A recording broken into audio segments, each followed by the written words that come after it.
अपने 7 साल के बेटे सुचित को लेकर नागपुर शिफ्ट हुए।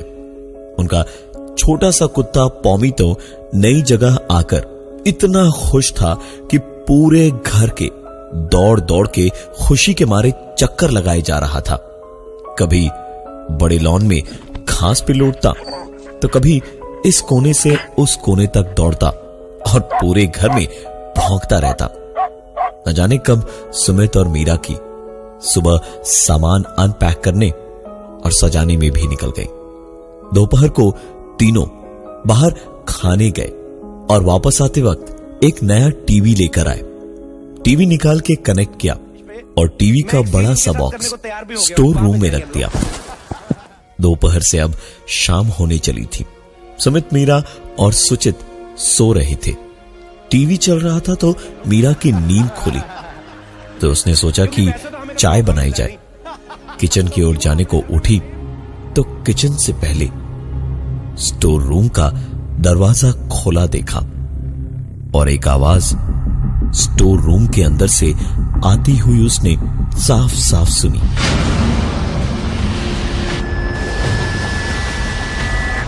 मीरा ने दरवाजा थोड़ा और खोला तो बाहर से आती हुई थोड़ी सी रोशनी में दिखा कि टीवी का बॉक्स अपने आप हिल रहा था। मीरा की आवाज उसके हलक में अटक के रह गई। कोई भी उसकी जगह पर होता तो शायद भागता, चीखता या फिर शोर मचाता, लेकिन मीरा को पता नहीं क्या हुआ। वो दबे कदमों से उस टीवी वाले बॉक्स की ओर बढ़ने लगी और जैसे ही बॉक्स के पास जाकर मीरा देखने को झुकी, बॉक्स में से छलांग मार के पॉमी निकला और मीरा के चेहरे को बुरी तरह खरोचता हुआ वहां से भागा। मीरा चीख कर गिर पड़ी, लेकिन फिर उठी और खुद पे ही हंसती हुई निकल के किचन में चाय बनाने चली गई। खरोचे इतनी भी कोई गहरी नहीं थी कि कुछ करना पड़े। पानी से धोकर एंटीसेप्टिक लगाकर मीरा वापस अपना घर संभालने में लग गई। रात का वक्त था। इस घर में उनकी पहली रात थी। ये सब लोग सो गए। पॉमी को भी बाहर बरामदे में ही छोड़ दिया था और सुमित, मीरा और सुचित एक साथ ही सो रहे थे। मीरा को नींद में एक आवाज अपने कानों में सुनाई दे रही थी।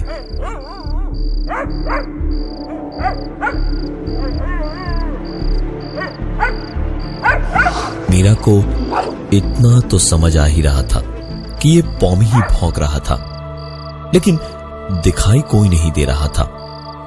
आंख खोलने की लाख कोशिशों के बावजूद अपनी आंखें मीरा खोल ही नहीं पा रही थी और पॉमी का भौंकना और गुर्राना तेज होता चला जा रहा था। तभी अचानक आंख खोलते ही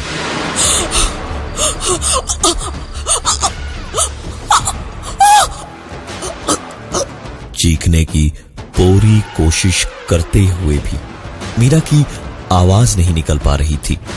उसे इतना डर कभी नहीं लगा था। मीरा को अपने ठीक सामने एक लंबी सी अनजान औरत दिखाई दे रही थी, जिसे देखते ही समझ आ रहा था कि ये इंसान तो नहीं है। वो औरत अंधेरे में भी उसे साफ साफ दिखाई दे रही थी। आंखें बड़ी बड़ी, खुले लंबे बाल और झुका हुआ सर और एक गुर्राती हुई आवाज।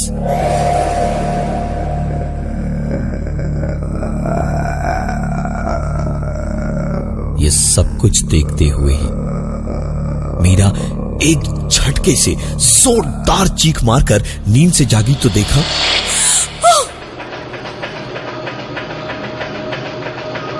मीरा एक सपना देख रही थी। सुबह उठ के रोजमर्रा की जिंदगी एक बार वापस अपने ढर्रे पर लौट चुकी थी।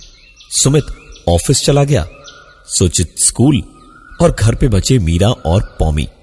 किचन में मीरा काम कर ही रही थी जब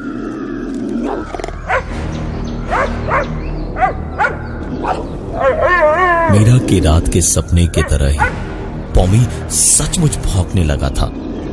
उसका भौंकना तो बंद होने का नाम ही नहीं ले रहा था।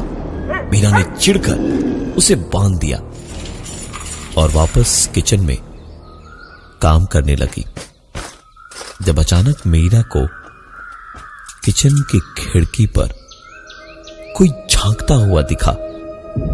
मीरा ने खिड़की से झांका, लेकिन वहां कोई नहीं था। मीरा दरवाजे तक गई।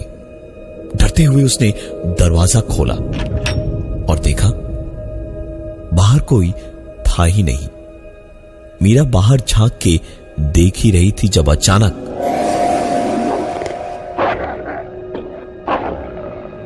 पौमी भी पीछे से निकल कर आया और भौंकने लगा।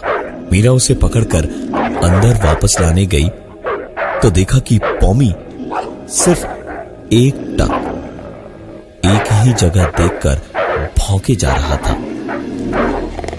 ये देखते ही मीरा एकदम से पलटी और वापस घर की ओर देखा, क्योंकि पौमी को तो वो बांध कर आई थी, तो फिर वो बाहर कैसे आया?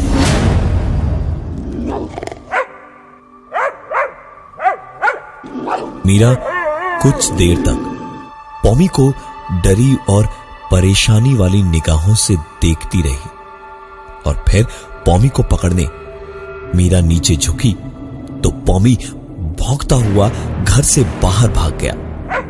मीरा जितनी देर में उसके पीछे भागकर उसे पकड़े, उतनी ही देर में पौमी कहीं गायब हो गया।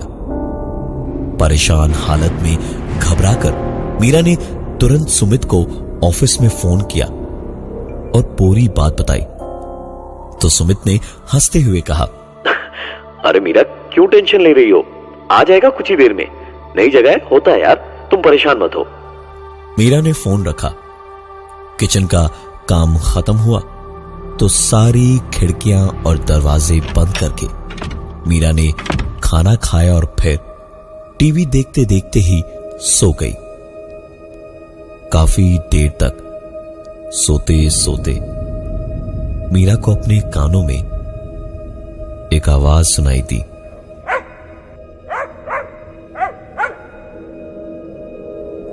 मीरा की आंख खोली तो उसे समझ आया कि पौमी जरूर लौट आया है।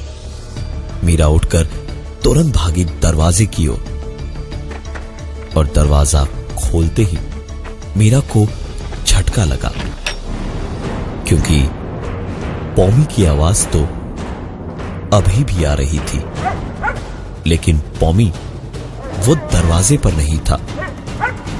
मीरा को इस वक्त घबराहट से ऐसा लग रहा था जैसे हजारों चींटियां रेंग रही हों उस पर।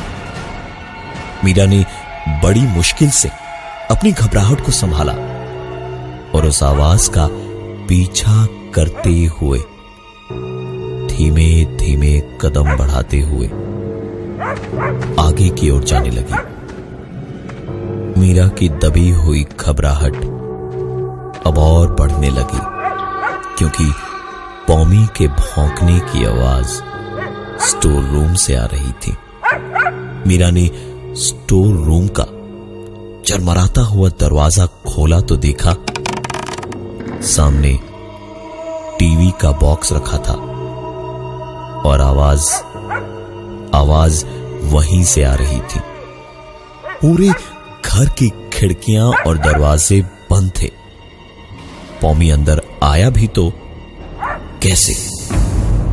यही सोचते हुए मीरा बॉक्स की ओर बढ़ी और झुक के जैसे ही बॉक्स को खोला तो पौमी बॉक्स में से उछल के भौंकता हुआ भाग निकला और भागता भागता सीधा सामने किचन की ओर गया और किचन की बंद खिड़की से शीशों को दौड़ता हुआ बाहर लॉन में जा गिरा और अजीब सी आवाजें करता हुआ कुछ देर तक तड़पता रहा और फिर आवाजें बंद हो गई। मीरा बहुत घबरा गई थी। दौड़ के पॉमी को देखने किचन की खिड़की पे गई तो देखा बाहर लॉन की घास पर पॉमी पड़ा हुआ था। कांच के टुकड़े उसके बदन में धंसे हुए थे।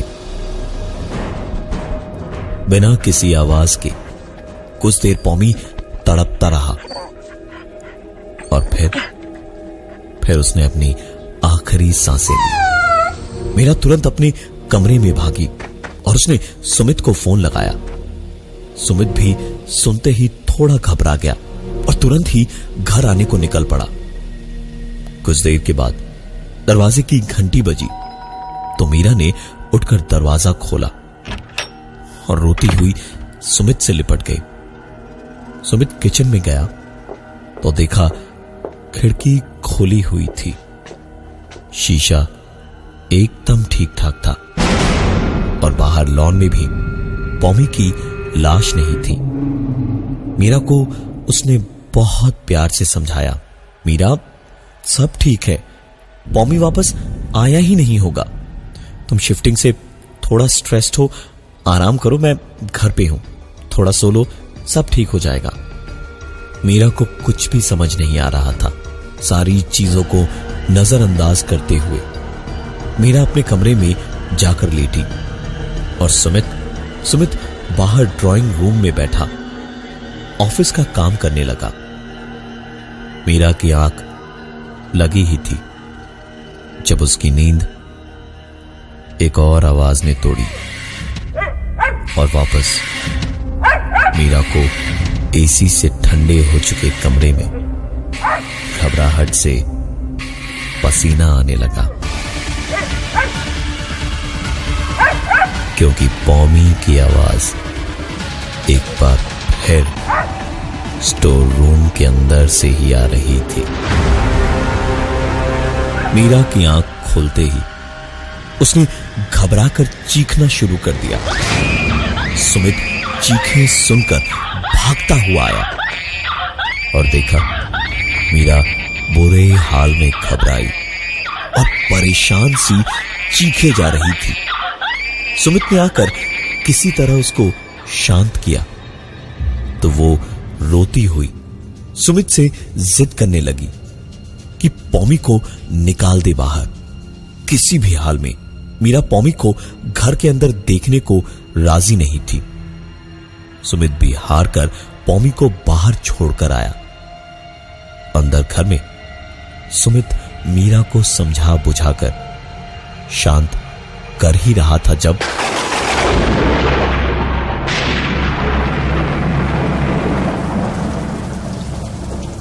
बहुत ही तेज बारिश होने लगी और बादल गरजने लगे। सुमित ने कुछ देर तो कुछ नहीं कहा, लेकिन फिर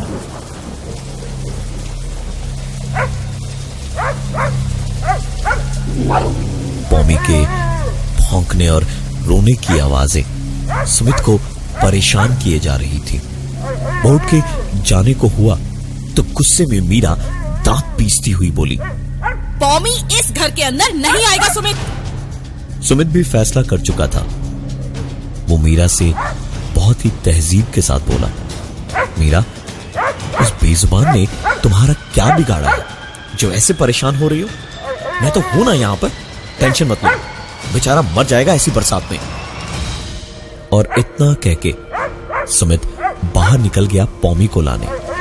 बाहर जाने के तकरीबन 2 मिनट के अंदर ही भौंकने की आवाज बंद हो गई और इतनी देर में सुमित को वापस आ जाना चाहिए था। मीरा बहुत परेशान हुई जा रही थी। अंधेरा हो चुका था और बरसात और भी ज्यादा तेज हो रही थी। मीरा बाहर गई और सुमित को पुकारने लगी, लेकिन सुमित की कोई आवाज आ ही नहीं रही थी। मीरा डरी डरी सी आगे बढ़ के लॉन में बारिश में भीगती हुई खड़ी होकर सुमित को पुकारने लगी।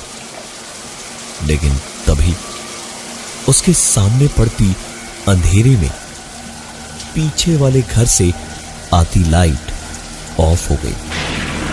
मीरा पलटी और घर की ओर देखा तो ऊपर उसके कमरे की लाइट जली और फिर ऑफ हुई, फिर चली, फिर ऑफ हुई और खिड़की पर उसे सुमित दिखाई दिया। मीरा सुमित को पुकारती हुई वापस घर के अंदर भागी तो अंदर मीरा सीधी भागती हुई अंदर अपने बेडरूम तक पहुंची, जहां से पॉमी के भौंकने की आवाज आ रही थी। और वहां पहुंचकर दरवाजा खोलने गई तो मीरा की कई कोशिशों के बावजूद दरवाजा खोला नहीं, लेकिन फिर दरवाजा अपने आप खोला और सामने सुमित खड़ा था, चेहरे और हाथों पर खून लिए और नीचे फर्श पर पड़े हुए पॉमी की पूरी तरह चीरी काटी लाश को देख रहा था। और मीरा को वहां देखते ही उसने कहा, कोई और चारा नहीं था मेरे पास, मारना ही पड़ा इसको। तुम्हारे चेहरे पर ये खरोंचे कैसी? मीरा जैसे किसी नींद से जागी और भागती हुई नीचे गई और आईने में खुद को देखा और फिर तुरंत ही स्टोर रूम में भागी और जाकर टीवी का वो बॉक्स ध्यान से देखा तो उस पे वैसी ही खरोंचे थी जैसी मीरा के चेहरे पर थी और साथ ही थे खून के बस छींटे छींटे और छींटे। इन सारी चीजों को अपनी आंखों के सामने देखकर सुमित को कुछ अजीब सा लगा। उसने मीरा से बॉक्स उठाकर बाहर ले जाने को कहा और खुद वापस दौड़कर बेडरूम में गया। और मीरा जब तक बाहर पहुंची उतनी देर में सुमित अपनी हाथों में पॉमी की लाश उठाकर ले आया और उसी बॉक्स में लाकर डाल दिया और वापस अंदर कुछ लाने के लिए भागा भागा जब वापस आया तो सुमित के हाथों में माचिस और केरोसिन थी। बारिश की वजह से उसने पूरी एक बोतल केरोसिन उस बॉक्स और पॉमी पे डाल के कुछ लकड़ियां और ढेर सारे कागज उस पे डाले और जैसे ही आग लगाई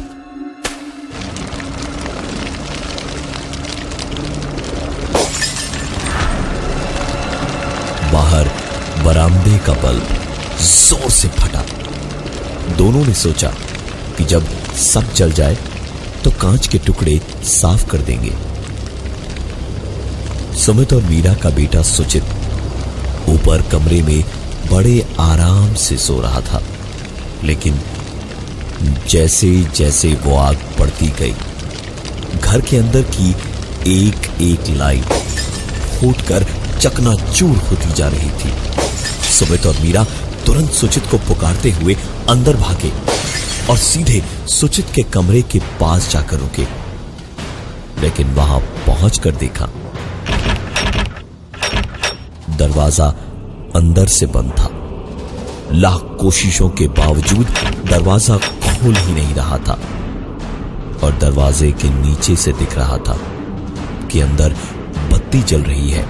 घर की सारी लाइट्स फूट चुकी थी, सिर्फ इसी कमरे की बत्ती बची हुई थी।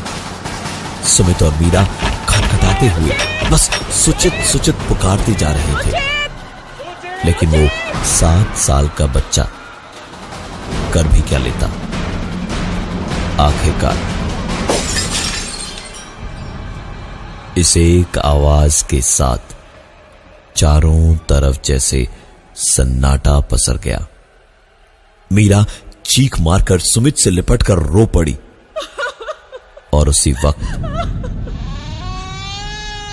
कमरे का दरवाजा खुल गया और सामने जो सुमित और मीरा ने देखा उसे एक ही सांस में जितनी उन्हें राहत मिली उतनी ही घबराहट उनकी बढ़ भी गई, क्योंकि अंदर कमरे में सुमित और मीरा का 7 साल का बेटा सुचित बिस्तर पर नहीं था।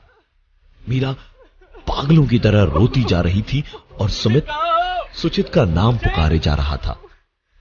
दोनों पूरे घर में भाग भाग के उस बच्चे को ढूंढ रहे थे जब